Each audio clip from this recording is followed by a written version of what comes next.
The following is an AZPM original production. Support comes from Banner Health, a nonprofit healthcare system with an integrative health plan committed to giving back to Arizona. Last year, Banner reinvested $1.1 billion into the Arizona community. Learn more at bannerhealth.com. For a long time, space was perceived as this final frontier to be explored, and now there is recognition that it is going to be profitable. Hello, my name is Nicole Cox, Radio Program Director of AZPM. Thank you for listening to Navigating Our Financial Times. My co-host is nationally recognized journalist and broadcaster Linda O'Brien.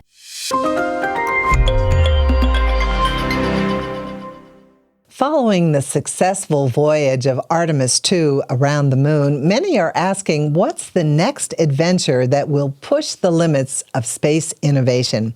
We know NASA is planning for Artemis III in 2027 and many more Artemis missions for the future. What are the challenges, hurdles, and costs anticipated for Artemis and other space explorations? I'm Linda O'Brien. And I'm Nicole Cox. Thank you for joining us for Navigating Our Financial Times. Playing a key role in this field, University of Arizona researchers are working to develop instruments for future lunar landings.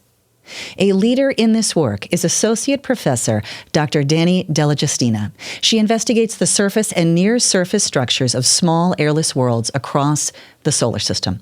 She has been named as one of the brilliant 10, the top up-and-coming minds in science by the publication Popular Science back in 2022. Thank you so much for joining us today. Thank you, Nicole. Dani, tell us about how your work dovetails with Artemis and what you're trying to achieve. Yeah, so part of my work involves developing seismic instruments that can survive in the extreme environments that we find in space.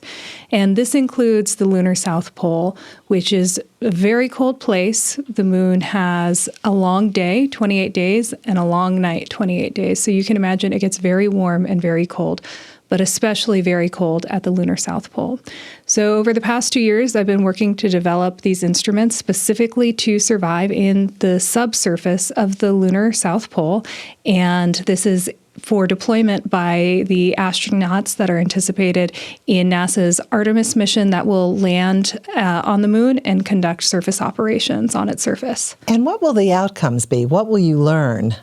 Yeah, so we're hoping to learn a number of things. We're very interested in the seismic activity, so how many quakes are present in the lunar South Pole. The Apollo missions that took place in the 60s and 70s also landed seismic instruments on the lunar near side. And so we have an understanding of the seismic activity of that region of the moon, but we have no idea what it's like at the lunar South Pole. This is really critical for a lot of science investigations, but also if we plan to conduct future exploration and perhaps build infrastructure like lunar bases on the South Pole of the moon, we really want to understand, is this a safe area to lay down infrastructure? Is it stable? And seismic measurements will help us understand that. And when you say subsurface, like how far down are we talking? Less than a meter, so just a few feet. But that helps our seismic instruments get good coupling with the lunar surface, and that will make it a lot easier for us to get high-quality seismic events that we can study and try and figure out what exactly those seismic waves have reflected and refracted off to get a better picture of the interior of the moon.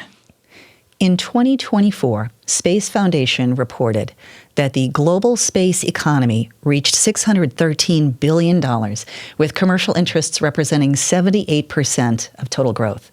Space Foundation projects the global space economy could reach beyond $1 trillion by 2032.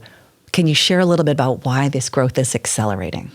Yeah, I think we're seeing the convergence of a few different things, including the reduced launch costs. It's just much cheaper to put things in space now than it's ever been, as well as private investment. And we're seeing this related to commercial endeavors, right? Having satellite broadband internet, but also we're looking at space more as a place to gather resources from than just to explore. So I think that pivot from exploration to resource utilization is kind of in its early stages right now. There are at least 2 companies that I'm aware of, Interloon in the Seattle area and Astroforge in Southern California, that are looking to both the moon and asteroids for future resource extraction. And what sort of resources? That's a great question.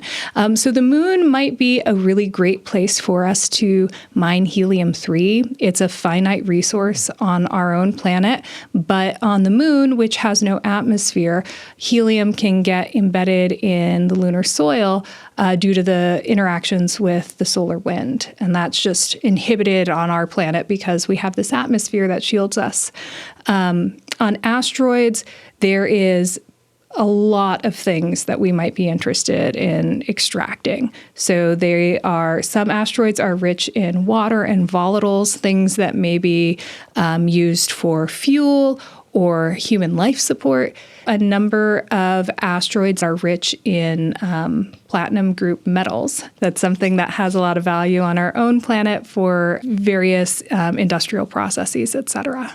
And I think I heard in one of your talks, maybe years ago, people would say, oh yeah, you're going to mine asteroids for resources. What are you thinking? Or is that even possible? Now, obviously, with OSIRIS-Rex, and then you think of what kind of economic impact could that have, or impact in general, on Arizona and the University of Arizona? So the University of Arizona historically has been a key player in studying astromaterials. And astromaterials are just sort of a catch-all term for samples from other parts of the solar system other than our own planet. And so we have sort of a key niche in terms of our expertise for what's out there. And it's something that we've typically pursued to better understand our solar system, its formation, and our place within it. But I think that knowledge is going to be just as relevant if we start looking to space for potential resource extraction. Following the success of Artemis II, will we see more government funding through NASA? Because we've heard that private funding has taken a huge share of total funding. Will we see more government funding? I think there continues to be very strong bipartisan support for NASA, which is important as we look forward across the next decade. In particular, Artemis has enjoyed a lot of support from this administration. The science missions, not quite so much. However, they continue to maintain a lot of bipartisan support in the House and Senate. So I think we will continue to see very strong support across the board for human exploration and for the science missions. I hope that we continue to see strong support, but I think that is maybe on slightly less stable footing now than has been the case in the past. Why is that? There just seems to be some level of, I guess, disagreement between what is well supported by Congress and what is well supported by the administration. So last year we saw that the administration had proposed to really pull back on funding for NASA science, but both the House and Senate developed a budget for NASA that was pretty much the same as it had been the year prior. So FY26 was very similar to FY25, and that included support for a number of different science missions. So I think as long as Congress is continuing to demonstrate that support, it gets enacted into law and through the appropriations process, we'll be in good shape. And what about big business? Why do you think big business is investing so heavily in space right now? I mean, like you said, it's bringing the costs down overall. Mm-hmm. Yeah, I think it gets to what I was mentioning earlier, that for a long time, space was perceived as this final frontier to be explored. And now there is recognition that it is going to be profitable, both in terms of satellite assets that can provide things like broadband. There is a lot of desire for data in this day and age, and remote sensing is an excellent way to achieve that. I'm aware of some remote sensing companies that they gather economic data by doing routine imaging of Walmart parking lots. And, Wow. there is, I think there's just been, again, the cost of launching remote sensing payloads has decreased in the past decade or two. It opens the door for commercial companies to, build out the types of products that they can offer. But resource extraction, again, is probably sort of the next step in the commercialization of space, and the investment will probably follow. After World War II, there was such a big competition between the United States and the Soviet Union. Where is the competition today? Is it China or other areas? Yeah, I think the main competition as far as spacefaring nation goes with our nation is at this moment China. And one interesting way to look at sort of the capabilities that exist right now, beyond just getting assets into orbit around Earth, is thinking about what nations can do deep space exploration. So very early on, the Soviet Union, the former Soviet Union, and the U.S. were the only two spacefaring nations that could land spacecraft on the surface of the moon and on the surface of Mars. And the Soviet Union, really that sort of predominance, it ended in around the 70s. But in that time, they had demonstrated capability of landing on other planets. And since then, the U.S. has consistently demonstrated that we have that capability as a nation across, the last 5 or so decades. But in the last decade, China has also demonstrated that capability with both a Martian rover and some landed missions, including a landed sample return mission, and so on the moon.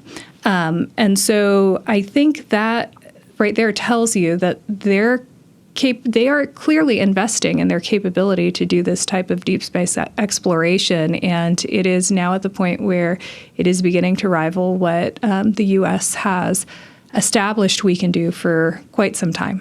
Does this start to get into a competition for the resource development that you're talking about as well?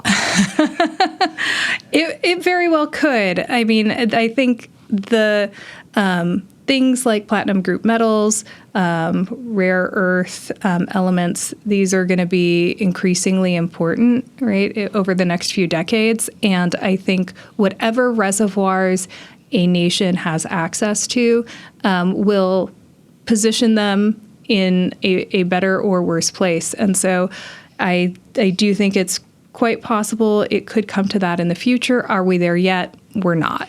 We already have that competition on Earth, so it makes sense that it probably will. Well, especially if they see a potential return on their investment, Exactly. Even more reason to invest. Mm-hmm. We talked earlier about your work on small airless worlds. How would you define these worlds? The small airless worlds of the solar system include a number of different types of objects, but what I typically focus on are asteroids and moons. And so in some cases, these are objects that are so small that they never sort of formed into spheres and differentiated, so their material melted and was able to solidify after the fact. Sometimes they're just debris that are the remnants of a giant impact that happened very early on in the solar system's history. So that's one side of the types of objects I study. The other side are things like our moon, which are rocky bodies. They seem like planets in many ways, but maybe a little smaller. And it's sort of a key feature is that they have no atmosphere on either side. And so their surfaces are exposed to space. And there are many different processes that cause their surfaces to evolve in separate ways from our own planet or from larger objects like Mars, Mars being another example of a planet that has an atmosphere. So the geology is very different on these types of objects, and it tends to preserve a long historical record of the types of processes that have taken place in the solar system, because atmospheres have a tendency to erode the planetary surfaces that they interact with and kind of eliminate some of that record. So you're getting more history, it sounds like, from these objects.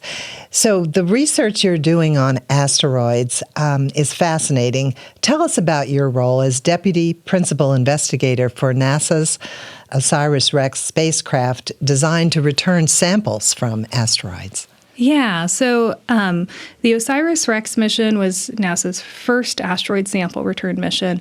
It visited an object called Bennu in 2018. It studied it for a few years, gathered a sample in 2020, and returned that to Earth in 2023. And my role in the mission during the phase of the spacecraft's journey at Bennu was collecting images of this small asteroid and trying to figure out, based on those images, what is the best place to gather a sample from.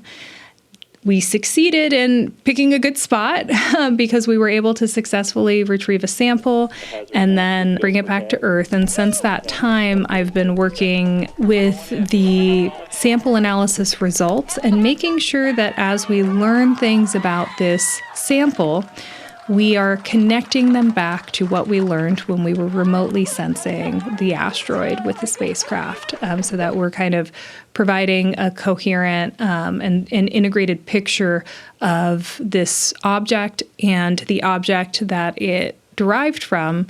So Bennu is like what I mentioned earlier. It's a small rubble pile asteroid, and it likely represents the collisional debris of a much larger body that was just cataclysmically destroyed very early on in the solar system's history by a large impact. In April 2029, a very large asteroid called Apophis will have what's been called a close encounter with Earth. It will weigh as much as 61 million metric tons with an area close to 1,500 by 500 feet. What can we expect?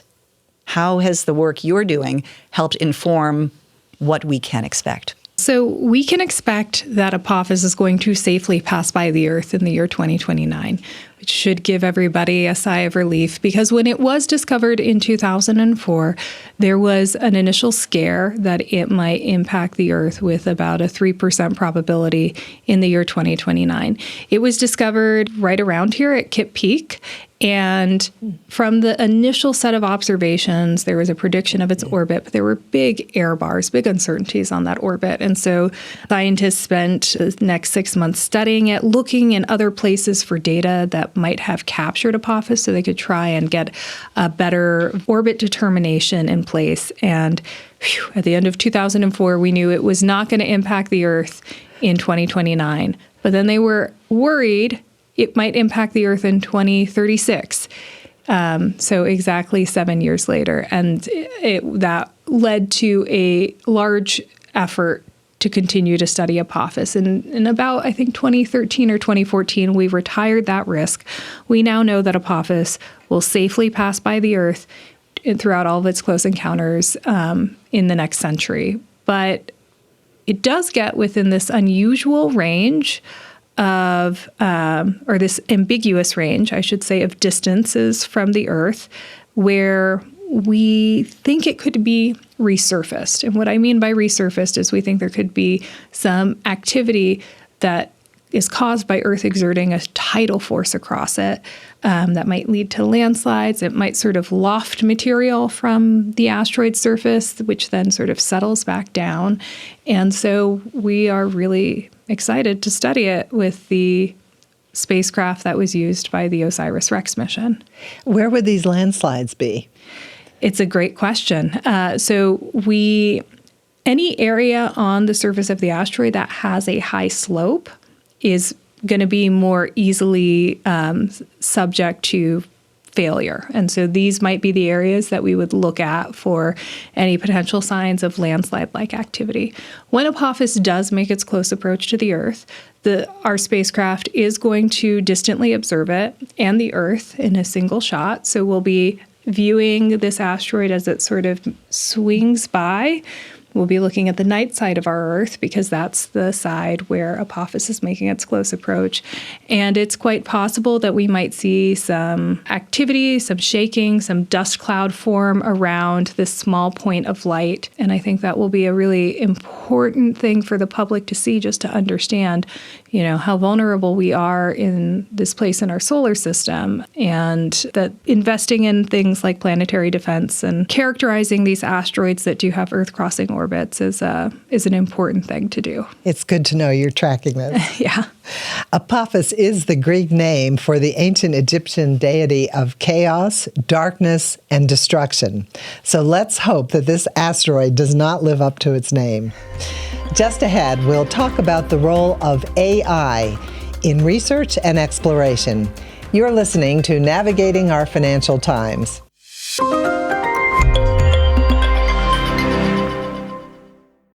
When you want news that matters to you, turn to AZPM News. Your voice, your news. AZPM News at news.azpm.org. Support comes from Banner Health, a nonprofit healthcare system with an integrative health plan committed to giving back to Arizona. Welcome back to Navigating Our Financial Times. I'm Nicole Cox. And I'm Linda O'Brien. Our guest is Associate Professor Dr. Dani DellaGiustina. Dani, you are also researching water distribution across the solar system and how to establish its presence. How do you find the presence of water, and why is this important?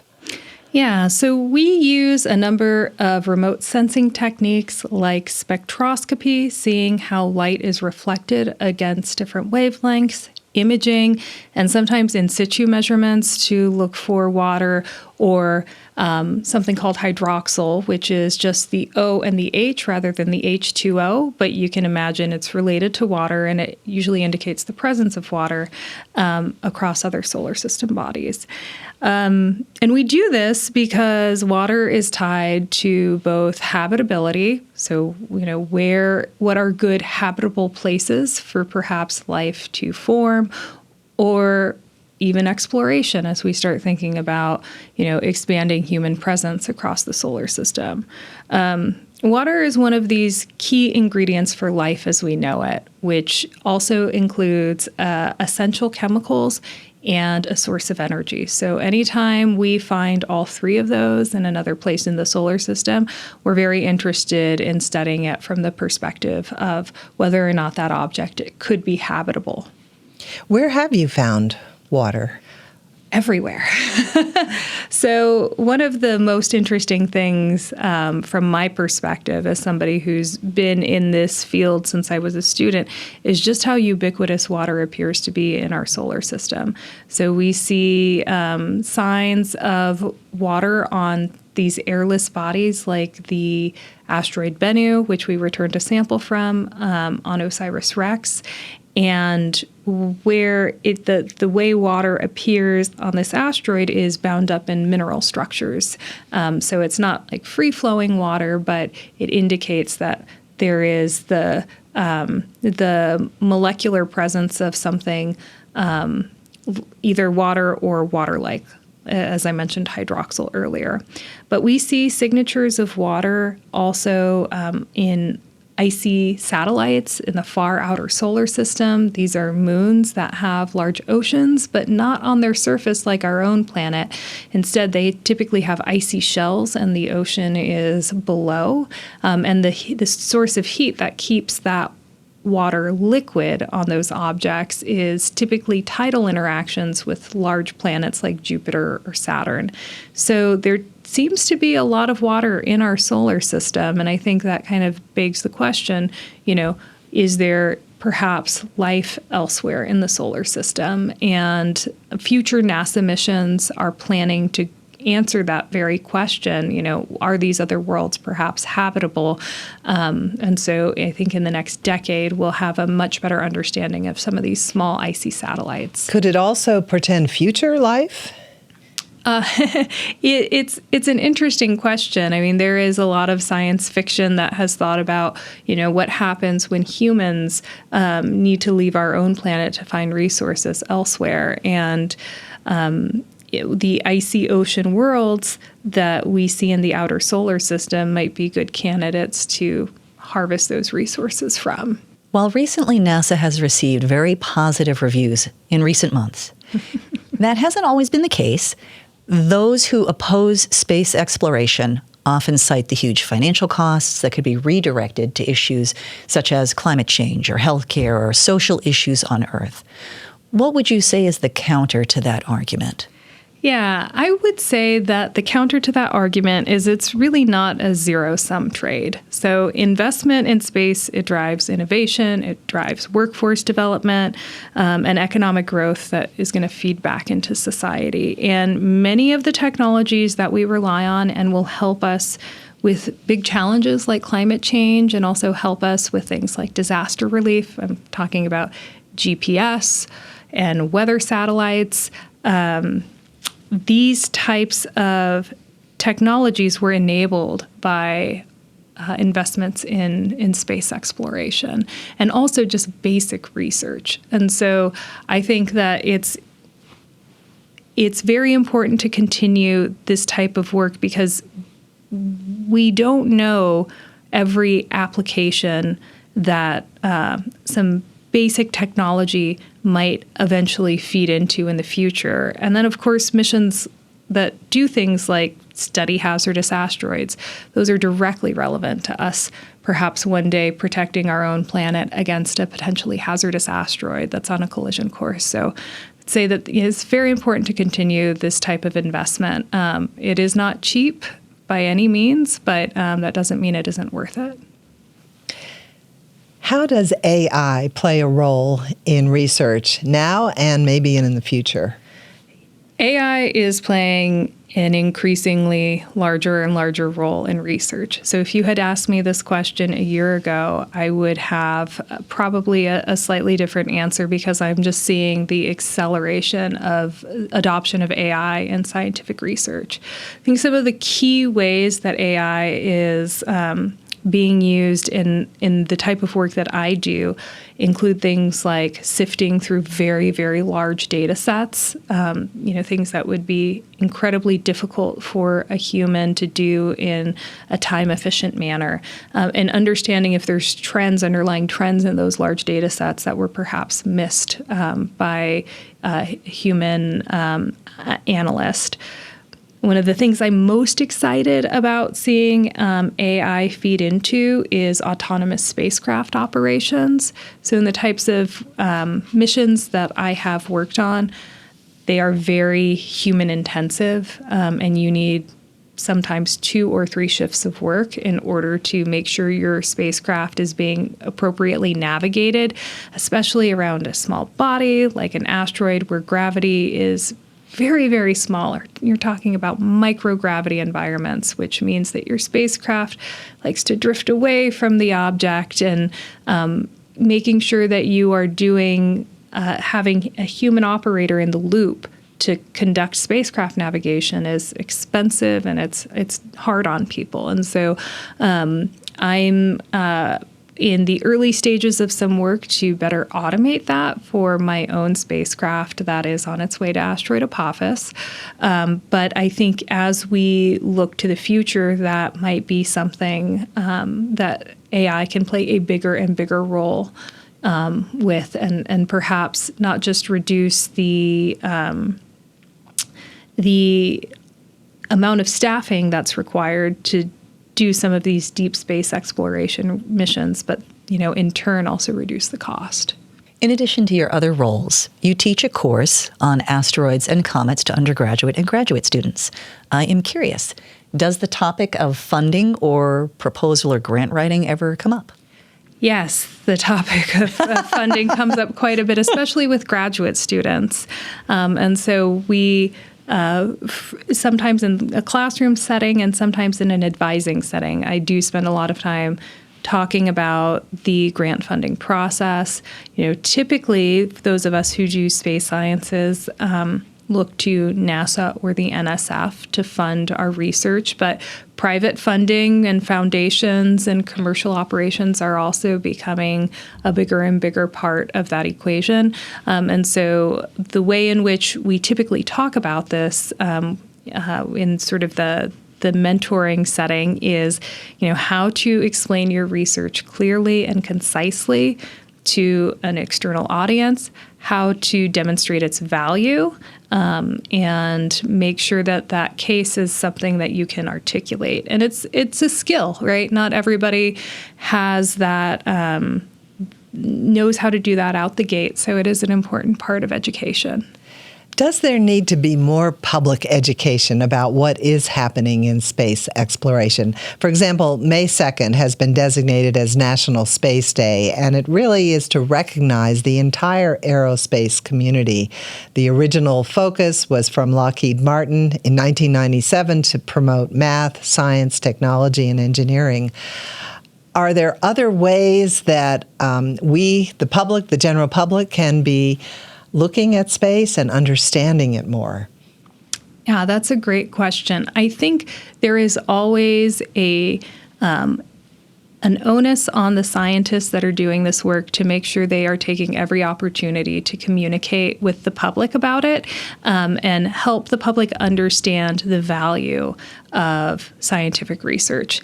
As I mentioned earlier, we have seen some changes in support for NASA science from this administration, and in response to that, something that I feel is very important is to make sure we are clearly articulating to our stakeholders, including our members in the House and Senate, the value of this work. What is the return to the taxpayer, and why is this valuable? I think it is really important for scientists to see this as a core part of their job, because it's quite easy to take for granted the funding that we often receive from federal sources, and it shouldn't be. So, when do you think we'll see a person return to the moon? I am optimistic that it will happen before the end of this decade. I know that NASA has sort of pivoted a little bit with the Artemis program. We were hoping Artemis 3 would return boots to the moon, and the seismometers I am developing for that mission, would, be on their way just next year. But rightly so, NASA is taking a more deliberate approach to ensure that some of the testing of technologies that will be vital to ensure we can get humans safely on the moon takes place. And so we're hoping we'll be included in Artemis 4 or Artemis 5, but I am confident it will happen before the end of this decade. More information about University of Arizona's Lunar and Planetary Laboratory is available at lpl.arizona.edu. Thank you, Dr. Dani DellaGiustina. Thank you. Thank you for listening to Navigating Our Financial Times. This program is not intended to provide investment, tax, or financial advice. You should consult your own tax, legal, and accounting advisors before engaging in any transaction. The views and opinions expressed by guests are their own and do not imply an endorsement or recommendation, or necessarily reflect the views of AZPM.